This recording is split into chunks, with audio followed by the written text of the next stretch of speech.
ಹೊನ್ನೆಯ ಮರದ ನೆರಳಾಗೆ ಆಡುವಾಗ ಸನ್ಯಾಸಿ ಜಪವಾ ಮರೆತಾನ. ಕರ್ನಾಟಕದ ಜಾನಪದ ದಾಟಗಳು ಕನ್ನಡ ನಾಡಿನ ಚರಿತ್ರೆಯಷ್ಟೇ ಪ್ರಾಚೀನ ಪುರಾತನ. ಅವು ಕನ್ನಡಿಗರೆಲ್ಲರ ಜೀವನದಲ್ಲಿ ಹಾಸು ಹೊಕ್ಕಾಗಿ ಬೆಸೆದುಕೊಂಡು ಅವರ ಮನಸ್ಸನ್ನು ಆಹ್ಲಾದಗೊಳಿಸುತ್ತಾ ಬಂದಿವೆ.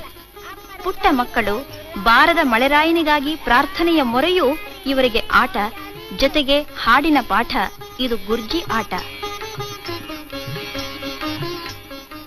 ಪ್ರಾಸದ ಹಾಡು ಹಾಡುತ್ತಾ ತಲೆಯ ಮೇಲೆ ಕೈ ಇಡುತ್ತಾ ಸುತ್ತುವ ಗತ್ತಿನಾಟ. ರತ್ತೋ ರತ್ತೋ ರಾಯನ ಮಗಳೇ, ಬೈಟು ಗುಬ್ಬಿ ಬಾಳೆ ಕಂಬ ಕುಕ್ಕರ ಬಸವಿ ಕೂರ ಬಸವಿ.